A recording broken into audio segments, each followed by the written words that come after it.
I still remember the sound of the knock. Sharp. Unsteady. Not the kind of knock you hear from someone confident. Or welcome. I was standing inside my late husband's workshop, holding one of his old wooden rulers, when the door pushed open. My son, Ethan, stood there. But he did not look like the proud man he used to be. His face was thin, his clothes wrinkled, and his hands trembled like he had been fighting cold or fear, or both. To continue, please smash the like button, subscribe and hit the notification bell so you never miss a revenge story. Drop your comments if you've ever been betrayed. Mom, he said, voice cracking. I need something. I didn't move.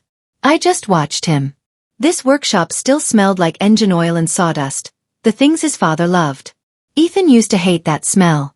He pushed past me and stared around the room like it was holy ground. His eyes darted around, desperate. His hands touched the dust-covered table, the shelves of old tools, the small lamp his father always forgot to turn off. Where are they? He whispered. Mom, I'm ruined. My accounts are frozen. Investors pulled out. Everyone knows I lied. Where are Dad's blueprints? He asked as his voice broke into a sob. I need them. Please. There were designs. Old ones. Things he never finished. I need to see them. It shocked me to hear those words. Ethan never cared about his father's work. For years he mocked his father's workshop every chance he had, calling it a graveyard of failed dreams. And now, here he was, begging for what he once called junk. I set the ruler down slowly. Why, Ethan? He swallowed hard. Because everything is gone, Mom. Everything. He said once again. I didn't move. I only felt one cold thought settle in my mind. He destroyed his father's name to build his own, and now he wants the legacy he mocked. 3 years earlier feels like another lifetime. The sun was bright. It was the day of our big neighborhood barbecue. The grill was hot, and neighbors filled our yard for a simple family barbecue. My husband stood near the picnic table, smiling like a kid, holding a strange metal device. He never bragged, but he had been working on a new prototype. Something with clean energy, something he believed could help people that he had spent months building. He told me, maybe this time Ethan will see it. Maybe he'll be proud. I hoped so too. Everyone, he said proudly, I think I finally solved the energy cycle issue. People clapped politely. Then our son walked in, fresh haircut, shiny shoes, expensive suit and sunglasses, radiating arrogance like it was cologne. He glanced at the device and smirked. Dad, what is that? Another backyard toy. His voice was loud enough for everyone to hear. A few guests looked away. My husband's smile trembled. It's a prototype. A renewable energy mechanism. It could cut household costs by. Our son burst out laughing. Dad, please. No one wants your garage science project. Leave innovation to people who actually know what they're doing. The yard fell silent. My husband froze, trying to hide the evident hurt in his eyes. I felt it in my chest. I just wanted to show you. Our son clapped his father's shoulder. Too hard. Stick to fixing lawnmowers, Dad. The real world is mine. People whispered. Someone coughed. And I stood there, watching humiliation wash over my husband's face so hard it almost knocked him off his feet. That moment changed everything. That night, after the barbecue, my husband didn't speak much and waited until everyone left before moving into his workshop. I followed him because I knew that even the strongest hearts could break quietly. Inside, he sat on the old wooden stool he'd used for years. His toolbox was open on the floor. The warm yellow light from the lamp fell over him like a soft blanket, but his face looked drained and older than I'd ever seen. He wasn't tinkering. He wasn't humming to himself. He was packing away his tools. One by one, with slow, shaking hands. Honey, I whispered. He didn't look up. Maybe he's right, he said softly. Maybe my ideas don't matter and a time to stop. My heart tightened. Stop what? This, he whispered, touching the prototype. The building. The dreaming. I walked closer. You love this workshop. He gave a small broken smile. I love my son more. And he's ashamed of me. I touched his shoulder. He's young. He doesn't understand. He finally met my eyes. There was something dark and hollow in them, like hope draining away. I just wanted him to see I wasn't useless, he said. Just once. He put the prototype inside a dusty cabinet and closed it gently, like he was burying a living part of himself. The man who once spent hours sketching new designs was now packing everything away like it no longer belonged to him. He wiped his eyes when he thought I wasn't looking. I knew he wasn't crying because of the insult alone. He was hurting because it came from the person he loved more than anyone in the world, our own son. That night, he locked the workshop door for the first time in years.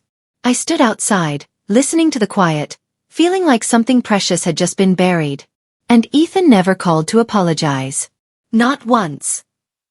Weeks passed, and our son became someone we barely recognized.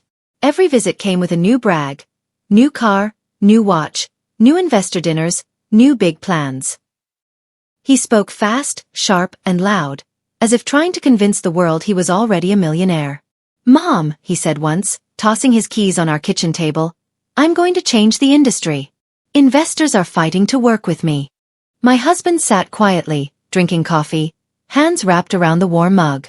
"Son," he asked gently, "what about your research? Have you built anything yet?" Our son laughed. "Dad, I don't need a dusty workshop. I'm building a future that actually matters." I watched my husband lower his eyes. Later in the hallway, I heard our son whisper to a friend on the phone, "My parents still live like it's the 80s. They don't get real innovation." He walked around our home like it was a place he had outgrown. "You know," he added, "someday, I'll build something real. Something big. Something that matters." He said it while looking at the workshop with disgust. He didn't know I was listening. Mark said nothing. I could see his heart folding in on itself, and Ethan didn't know those words cut through his father like a blade. Our son left that day in his shiny car, smiling like the world belonged to him. We didn't know he was already walking toward a disaster of his own making.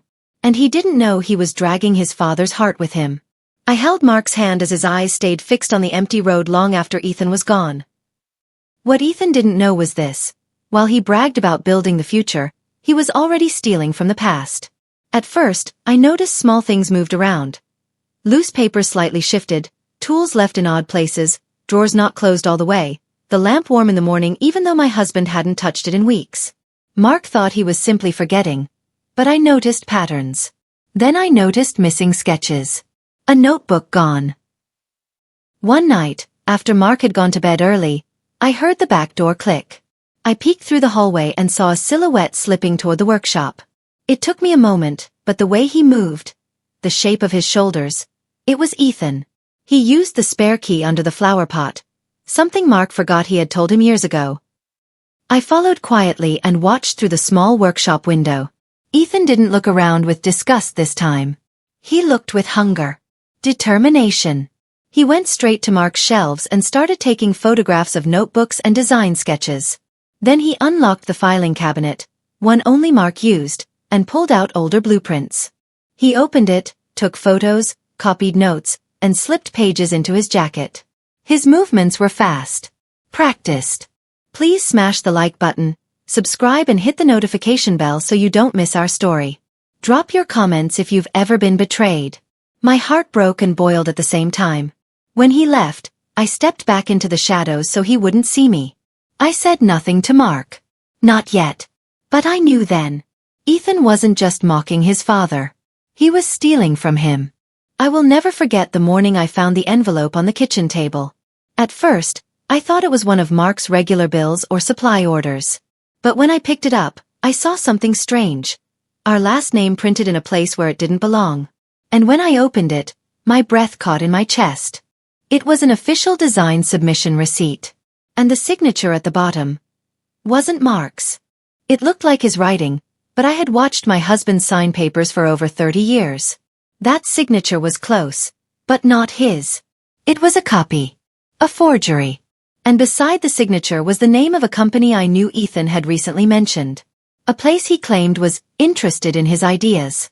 My hands shook as I brought the paper outside to Mark. He was tightening a loose hinge on our gate, working quietly like always. When he saw the paper, confusion crossed his face. Then hurt. Then something worse, fear. "I never signed this," he whispered. I didn't tell him about Ethan's secret visits. I wanted to, but I couldn't bring myself to break his heart more. He already looked like the ground beneath him was shrinking. Someone had taken his work and stolen his name. And deep down I knew exactly who. A week later, the truth became impossible to ignore. Ethan called, voice excited in a way I hadn't heard since he was a child. Mom, Dad, big news. I finally built something worth investing in. A new prototype. Industry changing. When he arrived, he carried a sleek black case like it was a treasure. He opened it in our living room and revealed a polished device. Smooth edges, clean wiring, and a fancy label printed across the side. But the moment I saw it, my stomach twisted. It was Mark's design. The same shape. The same wiring pattern. The same small feature Mark had once called, my favorite detail. Mark stared at it for a long time, eyes full of silent recognition. Ethan mistook the silence for admiration. You like it, he said proudly. I worked hard on it. Investors are going crazy. Mark finally spoke, voice soft and shaky. Ethan, where did you get the idea for this? Ethan laughed. Dad, inspiration comes to the brilliant. He said it without shame, without guilt, without even looking Mark in the eye. I watched my husband's shoulders sink, not because his work had been stolen, but because it was stolen by the person he trusted most. That night, Mark didn't go into the workshop at all. He just sat on the porch, staring at the stars, as if searching for something he had lost. The rise happened fast. Too fast. Within weeks, Ethan's face appeared everywhere. Magazines, tech blogs, investor websites. They called him the next Edison. They praised his innovation, youthful genius, and game-changing ideas. He became the shining star of our small town. People who once ignored him now gathered around him like he was royalty. Meanwhile, Mark watched everything quietly. I would find him in the living room late at night, staring at the TV as reporters talked about Ethan's disruptive prototype. The same device Mark had dreamed up in the workshop where I now stood alone. Sometimes Mark smiled faintly, trying to hide the pain. It's good he's doing well, he'd whisper. Maybe this will give him the life we couldn't. But every time he said that, his hands trembled a little. Ethan, meanwhile, rarely visited. And when he did, it was only to brag. Mom, Dad, I'm flying to Chicago next week, he said once. Panel discussion. Big crowd. They want to hear how my mind works. Mark nodded politely, but I could see something fading behind his eyes. Something soft. Something proud. My husband was shrinking under the weight of his own silence. And Ethan never noticed. Or maybe, he never cared. The collapse didn't start with a loud sound. It started with quiet changes. Changes only someone who loved Mark deeply would notice. He moved slower in the mornings. Tasks that once took him minutes now took an hour. He stopped humming while he worked. He spent more time sitting in his workshop than building anything inside it. His eyes held a heaviness I couldn't lift. He no longer visited community events, even the ones he used to love. People would ask, "Where's Mark? We miss his inventions." I would smile and say he was resting, but inside, I knew the truth. His heart was breaking. Not from age, not from illness, but from disappointment. One night, I heard him coughing in the workshop. When I went in, he sat at his desk, head bowed over an unfinished drawing. "I can't focus," he whispered. "My mind feels tired." I touched his shoulder. "You're still brilliant." He gave a small, sad smile. "Maybe brilliance isn't enough, Mary. Maybe the world belongs to people like Ethan." I held back tears. He still didn't know everything Ethan had stolen. I wanted to tell him, but I also wanted to protect what little peace he had left. So I stayed silent. Even as the light inside him dimmed. Ethan's next visit was colder than winter air. He arrived unannounced, walking into the living room with the confidence of a man who believed the world belonged to him. He didn't hug us. He didn't sit. He just stood there, talking about his multi-million-dollar future. "Big expansion coming," he said. "Investors are hungry. They want more prototypes, more designs. And I'm leading everything." Mark nodded politely, though I could see the sadness in his eyes. "Son," he asked gently, "do you ever think about where you began?" Ethan smirked. "Sure. But I didn't start in a workshop like this." Mark shivered. Just a little. But Ethan didn't notice, or didn't care. He walked around the workshop doorway, peeking inside like he was observing a museum of old junk. "Dad, I don't know how you spent years in that dusty place. Some people just aren't meant for big ideas, I guess." Mark's face fell. "Before leaving," Ethan said, "when this deal closes, I'll be too busy to visit. But don't worry, I'll send photos." He left with a wave and a smirk. When the door closed, Mark sat on the sofa, staring at his hands. "I don't know him anymore," he whispered. For the first time. I didn't, either. The cracks began slowly, like hairlines in glass. Investors started asking questions Ethan couldn't answer. Technical questions. Details about mechanisms that only the original inventor, my husband, could explain. Each phone call ended with excuses. Each meeting left him sweating and flustered. I could see the panic starting to build behind his eyes. He called me one evening, voice sharp.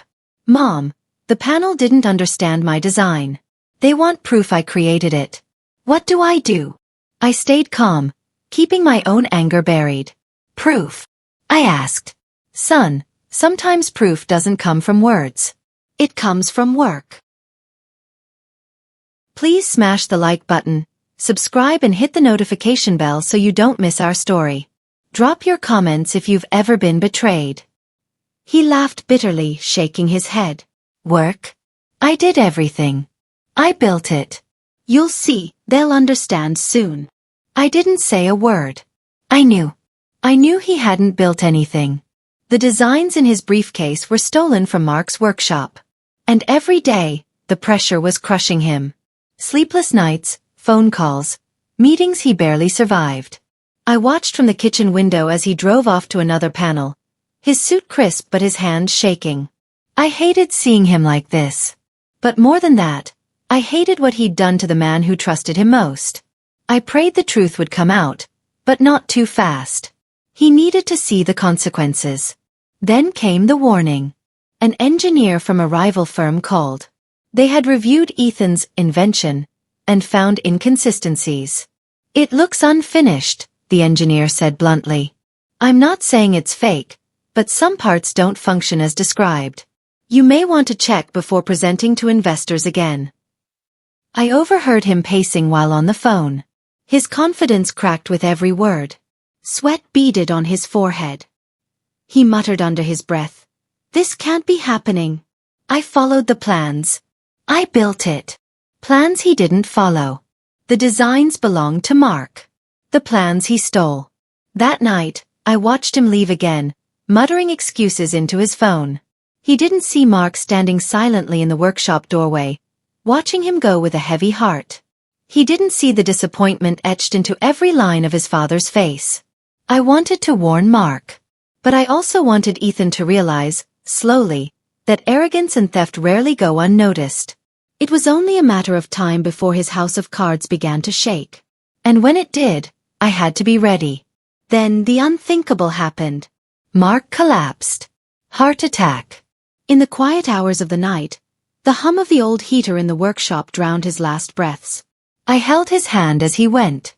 The funeral was small, quiet, just family and a few close friends. Ethan didn't attend. "Too busy with investors," he said over the phone. He offered no condolences. No grief. I stared at his empty chair in the back of the church. My husband's genius, his lifelong tinkering, his dreams, they were gone. And the boy who once mocked him didn't even show. But in the midst of grief, I found something. A hidden folder in Mark's desk. Thick with papers, precise drawings, blueprints meticulously labeled, advanced mechanisms that made my head spin. It wasn't just sketches. It was a complete, patent-ready design. Mark's life's work, waiting to be discovered. Waiting for someone who would respect it. Waiting for justice. I didn't tell Ethan about it yet. Not a word. I needed him to see what he had stolen. And I knew one day he would. The workshop became my sanctuary. Every evening, I sorted through Mark's papers. I traced the diagrams with my fingers, marveling at his precision. I had always known he was brilliant, but this was genius beyond my comprehension. I labeled every page, organized every mechanism, and secretly photographed the most delicate designs. Each blueprint told a story, a vision Mark had carried silently for decades. Meanwhile, Ethan was living the high life, believing he was untouchable. Investors praised him publicly, yet he struggled privately. Every call, every panel discussion, every article about him ignored the truth. The invention was not his.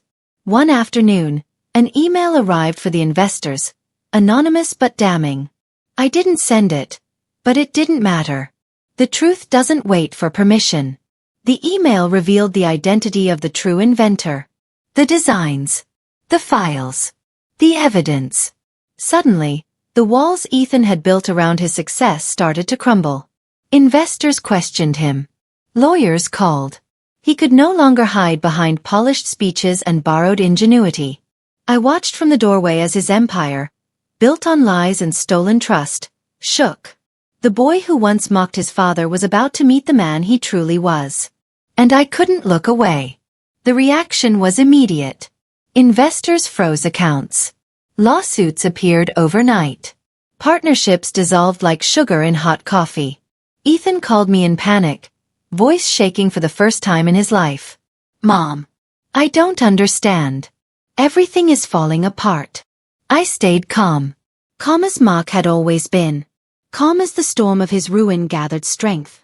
"Everything you built on lies can't survive," I said softly. He didn't reply. He didn't need to. The damage was done. Public exposure had begun. Tech blogs dissected his innovation, revealing it was nothing more than a replica of his father's decades of work. And in the quiet of the night, I watched him pace outside the workshop, hands in his hair, muttering to himself. Mark's absence hung heavy, but his legacy, the true one, was alive, organized, and ready. Ethan had been warned, perhaps too late. I knew one thing for sure. The boy who once mocked his father was about to learn a lesson he would never forget. Ethan's world was collapsing. Investors withdrew overnight. Lawsuits piled up.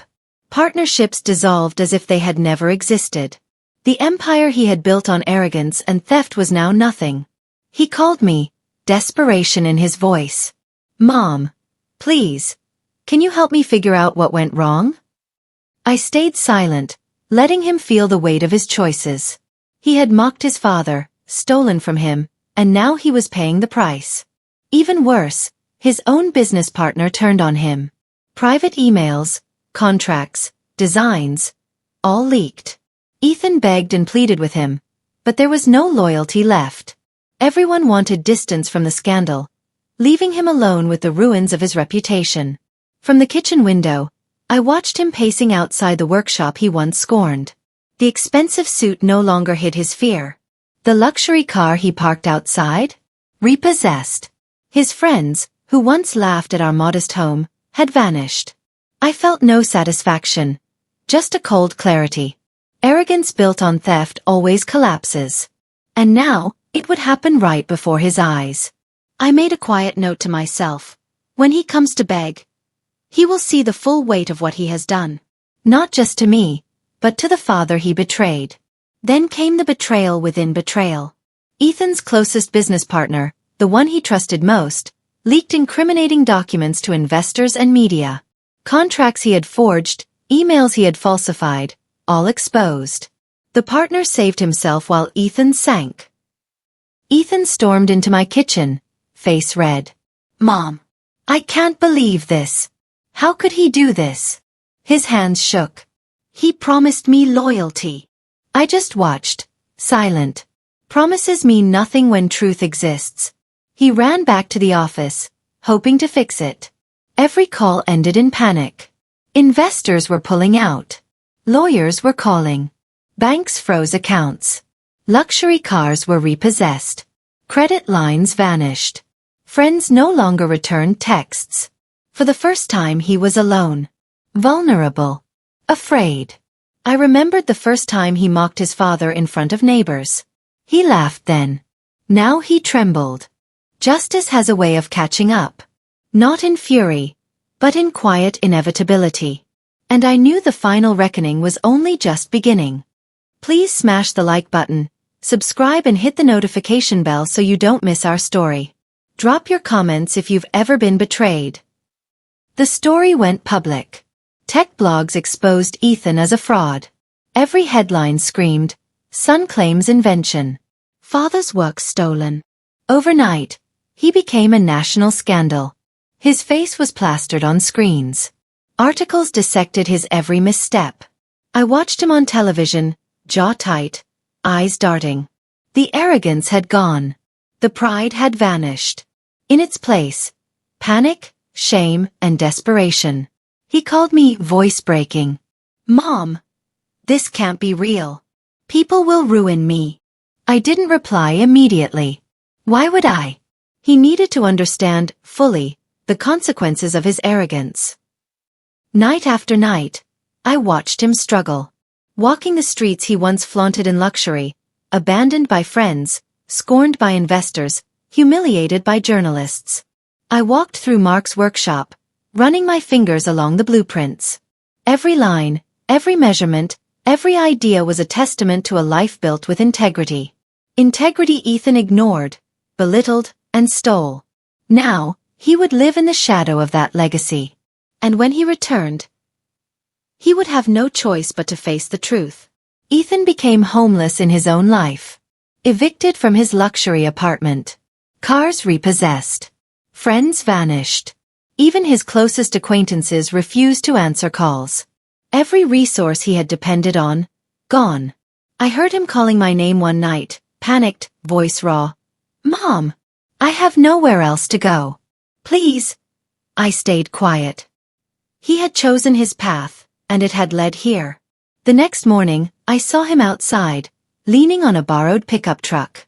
Dirt and rain smeared his face. He looked at the workshop he once mocked, the very place where his father spent decades building genius from nothing. He didn't know where to start. He didn't know what to do. I watched him, heart heavy but resolute. Every mocking word he had spoken echoed in my mind. Every sneer, every laugh at his father's modest life.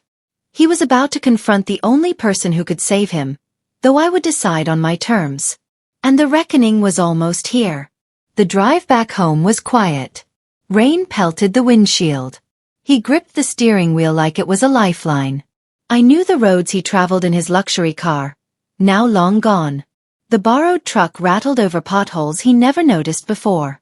When he finally stopped outside our driveway, he sat for a moment, staring at the workshop.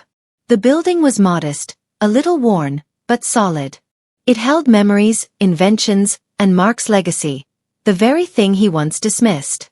I could see him trembling, hands shaking, shoulders hunched. Tears streaked down his cheeks, mingling with the rain. I opened the door silently. He stepped out, eyes wide, lips quivering. "Mom, I..." Words failed him. Desperation filled the air like smoke. I said nothing. I let him stand there, facing the place he once ridiculed. For the first time, he felt what it was like to be powerless, small, and completely alone. And when he finally stumbled toward the workshop, I knew the next chapter. His plea, his reckoning, was about to begin. Ethan stumbled into the workshop, face pale, drenched, and trembling. His hands shook as he clutched his jacket like a lifeline. "Mom, I need Dad's designs," he whispered, voice cracking. "Please. I can fix this. I'll make it right." I looked at him, calm and steady, my eyes tracing the familiar lines of his father's blueprints scattered on the workbench. Every tool, every sketch, every blueprint represented years of patience, skill, and integrity. The son who mocked, sneered, and stole now stood before the legacy he had destroyed. He tried to step closer, hopeful, begging silently with his gaze. But I stayed firm. Not out of cruelty, but because he needed to feel the consequences of his actions. He had relied on theft, arrogance, and charm. Now only humility could guide him. I let him stand there, shivering, facing the man he had called poor for decades. For the first time, He truly understood the value of what he had dismissed. He took a shaky breath. "Mom, I don't know what to do without them." I simply nodded, letting the silence speak louder than any words. The reckoning was here, and it would teach him lessons no lecture ever could. I didn't hand him the designs. He stared at me, disbelief mixed with panic. "Mom, why not? I can rebuild. I'll pay back everything. I swear." I held his gaze steadily, letting him squirm under the weight of truth. Every pleading word, every desperate glance, reminded me of the laughter he once had at his father's expense. "You mocked him," I said softly, laughed at his work, belittled his genius. "And now, you need it. That's the difference between arrogance and respect." He swallowed hard, the words cutting through his bravado. He had always believed he could charm or cheat his way through life. Now, charm meant nothing. Only humility mattered. I stepped aside, letting him see every tool, every sketch. "You can study them, yes," I said finally, "but not to claim them. To learn. To understand. To rebuild yourself from respect, not theft." He nodded slowly, tears forming in his eyes. For the first time, he understood. Nothing was owed to him. He would earn everything from the very man he had destroyed. The silence settled. It was heavy. It was just, and it was time for lessons to be learned. I reached for a small envelope on the bench, worn at the edges. I handed it to Ethan without a word. He opened it carefully, eyes scanning the neat handwriting his father left behind. "I hope one day our son learns humility, or he will destroy himself," he read aloud, voice trembling. The words struck him like a thunderclap. This was more than a letter. It was Mark's final message, his truth, and his warning. Every word resonated in the workshop where he had once mocked, sneered, and dismissed. Ethan sank onto a stool, shoulders sagging. I watched him process the gravity of the life he had scorned. The man he had called poor had been brilliant, patient, and brilliant. The life he had destroyed had been a masterpiece in progress. For the first time he faced reality. Not investors, not lawsuits, not headlines, but the truth of his father's genius. And he realized he had wasted everything chasing pride instead of respect. I let him sit there, quiet, humbled, and broken. The path ahead would be long. Rebuilding trust, integrity, and skill would take years. But it was the only way he could live with himself. 4 hours, Ethan studied the designs, tracing the lines his father had drawn. Each mechanism revealed ingenuity he had never imagined. The boy who once sneered at a simple workshop was now in awe of a lifetime of innovation. I watched silently, noting his hands shaking as he turned the pages, every eye movement reflecting shock, admiration, and regret. This was his reckoning. Forced confrontation with brilliance he had belittled. No shortcuts existed now. No arrogance, no charm, no stolen glory. Only discipline, learning, and humility. He scribbled notes, made sketches, and asked quiet, respectful questions, the first time he had sought understanding rather than approval. I realized then that the lesson was working. Not through punishment, but through truth. He would rebuild, yes, but from honesty, effort, and respect for the legacy he had once mocked. The workshop hummed with quiet energy. It was not his father's laughter, but the echo of potential restored. For the first time, Ethan understood the cost of pride, the value of humility, and the brilliance he had so long ignored. I finally spoke, my voice calm. "You can stay, but in the guest house. Not here. This is not a reward. It's a chance. Earn it, respect it, and rebuild yourself." Ethan nodded, tears in his eyes. The guest house was modest, quiet, and humble. Everything he had once scoffed at. Now, it was his sanctuary for reflection, learning, and labor. Days turned into weeks. He studied blueprints, sketches, and notes, retracing the steps of the father he had mocked. Each mechanism revealed lessons in patience, creativity, and vision. I watched him grow, slowly shedding arrogance, embracing humility, and respecting genius he had once dismissed. He was living off the legacy he had mocked, not taking it, not claiming it, but learning from it. I felt a quiet satisfaction, knowing the poetic circle was complete. The boy who laughed at poverty now understood the value of work, respect, and legacy. And I whispered to myself, smiling faintly, he mocked my husband's life, but in the end, he learned the hard way that dignity, genius, and humility outlive arrogance, theft, and pride. The legacy endured. And so did I.